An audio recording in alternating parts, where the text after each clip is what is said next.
Hi guys, this is Krista from Mosaic Party and Event Design, here with some blooms by Mosaic. Thanks for joining me today. I hope you're all having a fabulous day.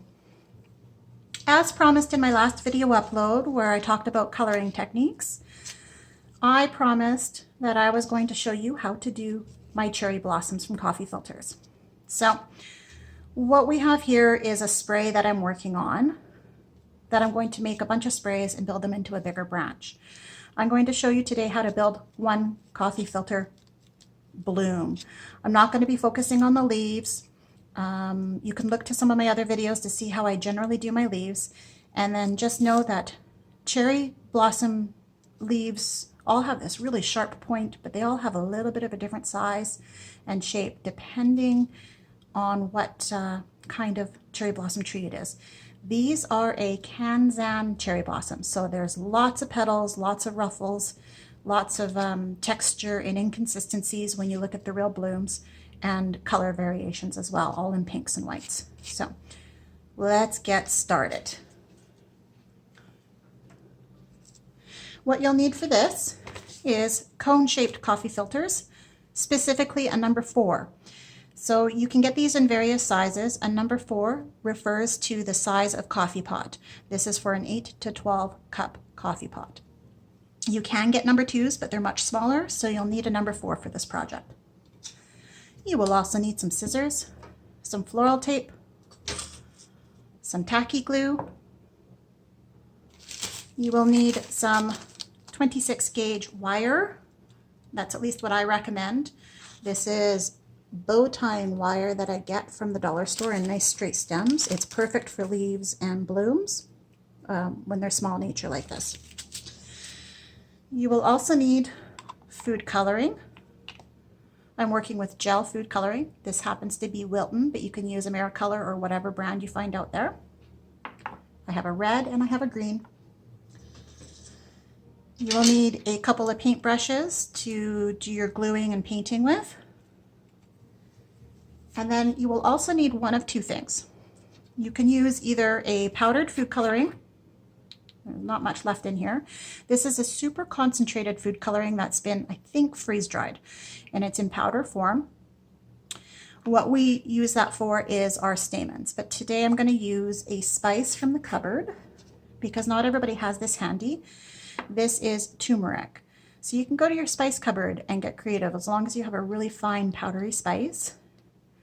Turmeric is the perfect color to kind of give you that pollen tipped on there.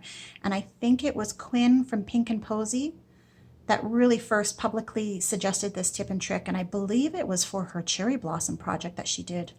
I want to say this time last year. It might have been 2 years ago. But it's a great, fantastic option. So that's what we're going to be using today. Okay, let's just jump into it. I'm going to clean up my station. Get organized here. Make a lot of noise, probably make a mess. Okay, so to make one bloom, you are going to need one single coffee filter. And that is it. You're going to take your coffee filter and you're going to fold it in half up to just before that crimped line. And then you're going to fold it in half again and in half again. So this does get really thick. It is going to make for inconsistent petals when you're cutting because of how thick it is. Some are going to be a little bit smaller or less shaped than others, but that's okay because if you really look at a deconstructed Kanzan cherry blossom, all the petals are very different. So this really works in our favor. And then what we're going to do, I'll just show you a general pre-drawn one. We're going to cut this into thirds. We're going to cut off the bottom and we're going to use that scrap paper at the bottom to create our stamens and then our sepals or calyx. And then we're going to cut out our small petals and our larger petals. You'll get 8 of each petal. And this is just a general idea of the shape that I'm going to cut out. I cut them out all different every single time. So let's cut off. I have a little bit of food coloring probably on my fingers. I'm not going to worry about it. I'm going to cut off that bottom third And I'm going to set that aside for my petals. This is going to be scrap paper. You can see we get this little bottom of the cone. And we're going to do our sepal and calyx as well as our stamen. I'm just going to cut off this crimped edge. And then you can see I have this long, funny folded shape that I'm going to cut in half. And I'm going to set one aside. And then I'm going to cut out a square from this. Now, I've already pre-cut out a square for myself from another project, so I'm just going to go ahead and use that. But all you want to do is you can use your ruler and you can measure out probably about anywhere from 1 1/4 to 1 1/2 inches and create a square, or you can fold it up, and if you're really good at geometrics and eyeing it, you can cut your square out of that. So I've already got a square, and what you want to do is you want to fold it in half from corner to corner and then fold it in half again. And I am going to apologize because this is going to get teeny tiny to show you. You're going to fold it in half a third time. And you're going to end up with this triangle. I have my folded corner right here. Always keep in mind where it is. But I have my shorter length right here. So I want that longer length, keeping that folded corner right there. Now I have the longer length there. And what we're going to do is cut out a half leaf shape. But I'm going to keep in mind this folded edge right here that I need. I don't want to cut that off. So, and I'm going to try and zoom in and get a little closer to the camera so you can see. Hopefully not too much shadowing from my light. And I'm just going to do that. Little half leaf shape, and I've kept that folded edge right there. Now, I do want to cut off a tip in there to create a hole, and I will show you what we're trying to go for here. Except for I lost my sample, so that's okay. We're going to cut off the tip, and when we open it up, we should have a 4-leaf calyx with sepals. And if you find that these are too big, you can go in and trim them out. You can do whatever you want with them. And it's ready for coloring. I'm just going to trim these. They were a little thick. All right, so set that aside. And then you're going to take your other scrap piece here. I'm trying to find that pre-done one I'm going to need. Okay, you're going to take your other scrap piece and you're going to fold it in half. And you just kind of want to generally square this up. And what you're looking for is from the folded edge, generally about 1 inch. Now I cut it a little wonky, but that's okay. I can just trim that up. But you want about 1 inch of length. The width doesn't really matter. You're only going to get so much width out of the scrap piece. So there's your folded edge, and we're going to fringe this. And you're going to try and fringe it as fine as you can. If you have fallen soldiers, don't worry about it.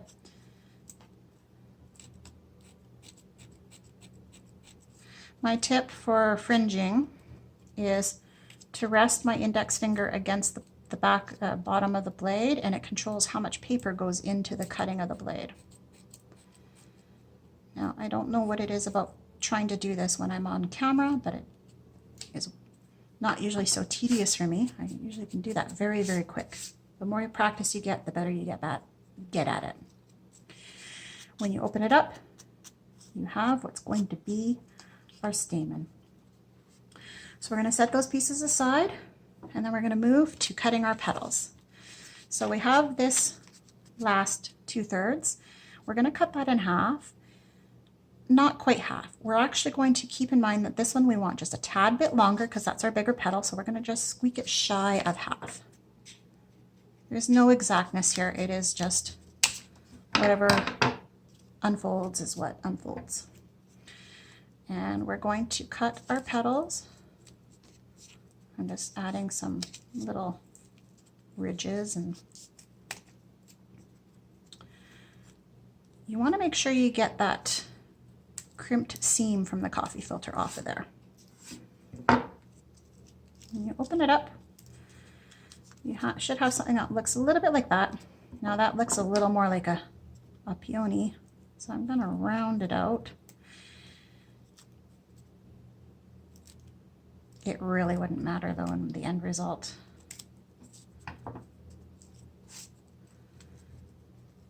So general petal shape and some notches and ridges. That's our small. You'll have 8 of those. Now you want to cut your larger one the same way.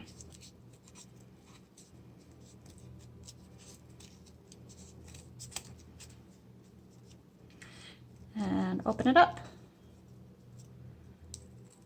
And just trim and shape as you feel fit. Okay, and you'll have 8 of those. So we have all our pieces. Now what we want to do is color them. So I already have my green pre-mixed. What it is gel food coloring, a little bit of water, and just a touch of glue all. You can use any kind of glue for this particular one because we're going for a very watery mix. The glue just helps lock in the color into the coffee filters. If you want to learn all about my coloring techniques, I just uploaded a video yesterday. Look to the eye in the top right corner of the video, and I'll be sure I'll put a link there. Sorry guys, I just knocked something on the floor I had to pick up. Okay, so we're going to do our green first, but I'm just going to protect my surface with a little bit of parchment paper. Always protect your surface. I apologize for the noise. Okay. So we're going to do our green. And then I'll talk about coloring the paint techniques, how to mix it just a little bit when I do the red. Just for those of you who don't have time to go back to my other video. Okay. And we're going to set that aside. We're going to come back in after, and I'm going to add some red to that just to give it a little more lifelikeliness. There's my sample. So this, we're going to wash in some of the pinky red later on when we're dealing with the red. Okay, so this is our stamen. I'm just going to kind of crimp it up at the bottom. I'm just going to dip the bottom into the mix. Be very, very gentle. It will seep up quite high. So you want to be mindful of that because you want to keep some of your stamen white. And then we're going to take a little bit of glue while you have it all crimped up. And you're going to dab those tips into the glue.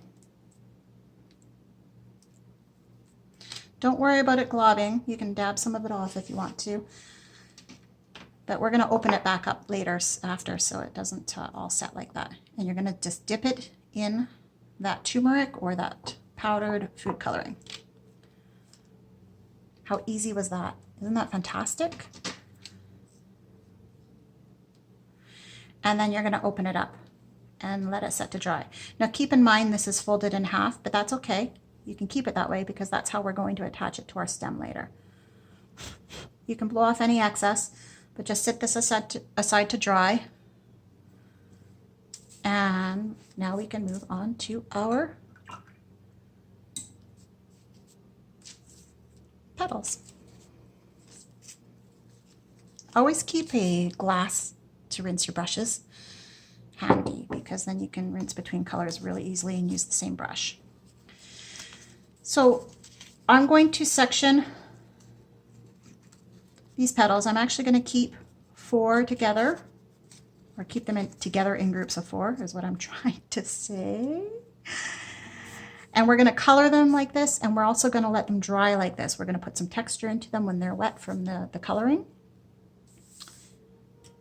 We're going to take a little dish or a cup and your red food coloring. Now, I'm using red because it gives me the perfect color when we make it really, really watery. So I'm using just a small, small, small touch of this. You can use you can get a rose or a pink, or you can get peach, or you can get a variety of colors in food coloring. I just find that this gives me the perfect amount, and I use such a little amount of the color. So I'm going to just literally put a little bit on my brush. I'm taking some of it off because I don't need all of that. My cup may be a little damp on the bottom from rinsing it out, which is perfect because it helps me get that color off. I may need a little bit more. Okay, that's not going to stay. I use my cap as a holder. And then I'm going to add a little bit of glue wall. This is a high bonding glue. You can use a PVA construction glue. You could also use the tacky glue if wanted. But you're going to put in about equal parts. In this case, unlike some of my other videos that you're going to see, I'm going for such a watercolor mix that I'm actually using just a touch more glue than I am food coloring, and that's okay. The glue just really helps bond in the color to the paper and make sure it stays nice. So we're going to thin that down with some water, and we're going to actually use quite a bit of water compared to some of my other projects like my rose petals and my leaves. You want this really, really watery. We're just going for a blush of color. I'm going to take a sample of coffee filter paper and just check. And that's exactly what I'm looking for.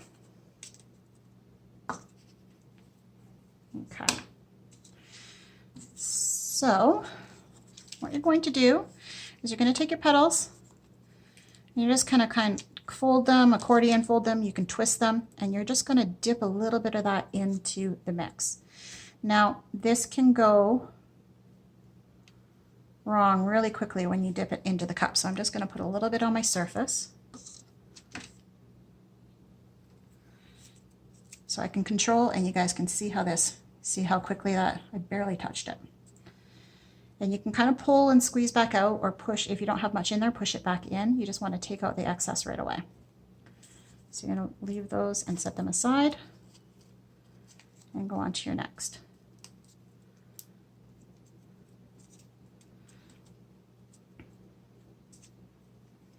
See how quickly that saturated that up? I'll need a little more for my making a mess, making a mess. It's what I do best. It's my new theme song, guys. How do you like it? It's perfect for me.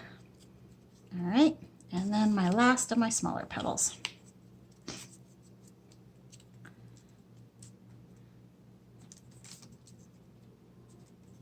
And then we're going to move on to texturing those. We're going to let them rest for a moment so some of that color can just kind of set in. It won't quite start drying yet. But while we have the red open and out, I have my little cap here. I'm going to get some moisture on my brush. And I want to add a little red to this. Cherry blossoms have a lot of red in the stems. The stems go from brown into the green where it's splaying out into the blossoms and buds, and usually quite a bit of red in the sepals and in the branches. It's very beautiful. So I'm going to just come through, and while this is damp but a little bit drier from when we first did it, I'm going to brush on some red to make it a little more realistic. Really pop in some of that gel on the color so it's that red is a bright pop, and then everywhere else it kind of just gives this rusty tone. It's as easy as that. Sorry, noisy. Okay, put my food coloring away, and then we leave this to dry with our other pieces. Get rid of that blue. Okay, so I'm going to texture these now that they've rested for a moment. And you're going to come through in the groups of 4 that they're in, and you're going to take the end of your paintbrush. I wanted to say toothbrush. Paintbrush. You could use a thin dowel. A pencil is too thick, but you're going to wrap it from the bottom up around, and then you're going to scrunch them together. You're going to really push and scrunch, and this does 2 things. It gives you a curl in the petal, and it textures it with this sort of natural veining. And I'll see if I can show you an example. See how the curl when they're dried, and they have all this textured veining on it.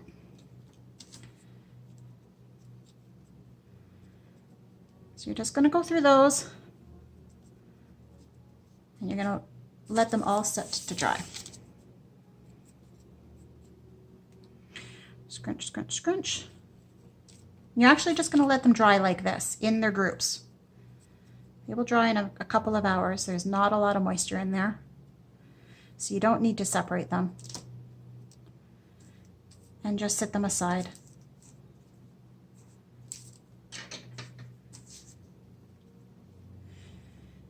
And for the magic of video, I have pre-done petals, stamen, and sepal.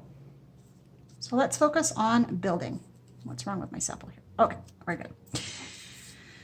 I'm actually going to get rid of the parchment paper because I find I'm not painting anymore and it's shifting and moving on me. Okay. So I'm going to set these aside because we're going to work on our stem first. You're going to take one of your wires and fold it in half. Just bend it right in half. You can create a little bit of loop, or you can really pinch that close. You don't need too much of a catch on there for this particular bloom. I'm just going to take a little dish with some glue. This is tacky glue this time, and I always keep my glue upside down in a cup so it's ready to pour. And using my wire as an applicator, I'm just going to put a little bit of glue on here. You don't need a lot. In fact, you don't want too much glue because with a really thin wire it gets very slippery and takes a little bit to set when you roll it up.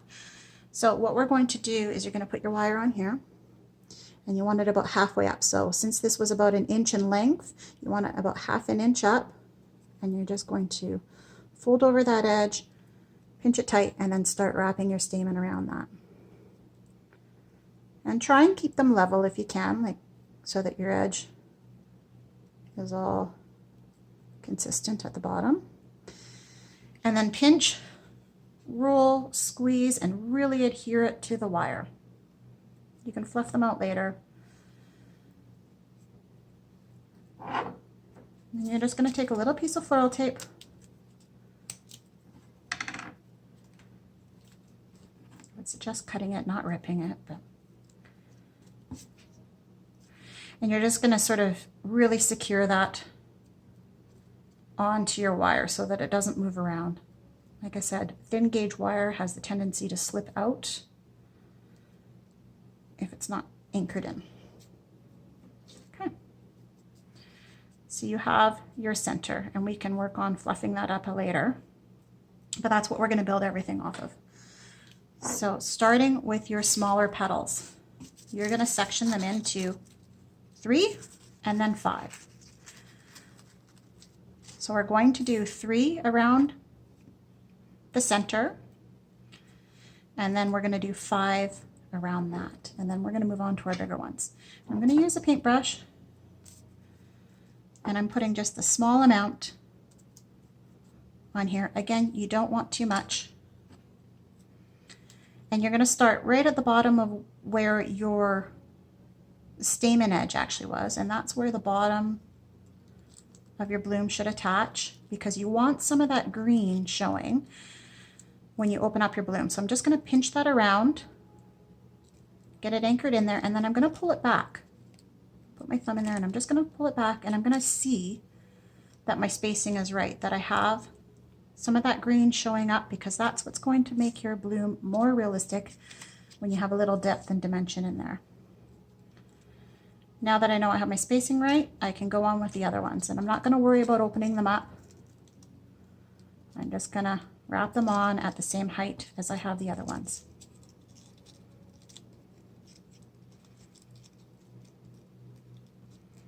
All right. Pinch that closed. You can open them up a little bit to see if your spacing is okay. And it's all right. It's not great, but it's all right. But that's okay. It'll all be perfect later. And you could stop here and actually close those up and make those a little bud. Just add your sepal and you have little buds, little starter blooms. Or you can keep going like we're gonna. So this is your other 5. And I'm just gonna quickly, you're just gonna work these around at the same height. And you're gonna slightly overlap by 1/3 on the one prior. And you may not need all 5. You actually may get around and realize 4 is more than enough. And that's okay. Just pinch it closed at the bottom, kind of fluff it up and see if you have any bare spots over here or where you ended off. And in this case, I don't. So I'm actually not going to use all 5. It really just depends how your bottom thickness is and how it builds out every time. And it's going to be the same for these. I may only need 5 of my bigger petals. I may need 7. I don't think I will need 8. So I'm going to start with 5. Just add a little bit of glue to each. Making a mess. Sticky, sticky mess. All right. And you're going to just do the same thing. Now these ones you want a little bit taller. They are bigger naturally, so they're going to sit at the same place in the bottom. But you're going to overlap them by about 1/3 on the one prior.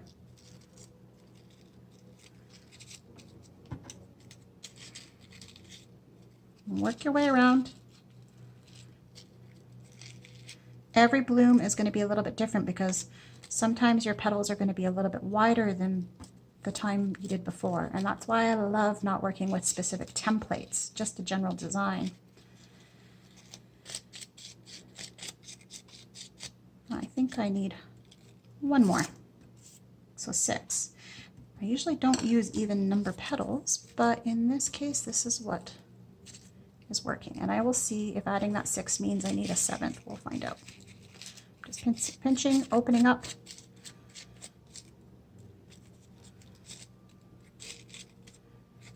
And I do need, that one's not sitting very well. So just go through and shape it, make sure it's stuck on. I do need 1 right here.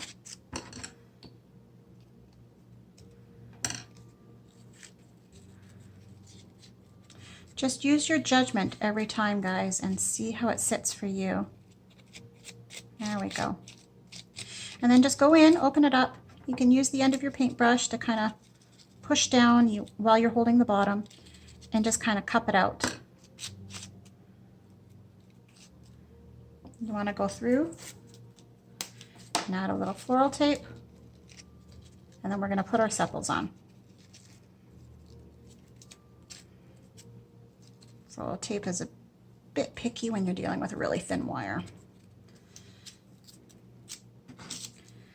Okay, and you can shape it after, but what we're going to do is we're going to put our sepals on, or calyx. I guess it's when it's a hole like this, the whole thing is called a calyx, I think. And just slip it on.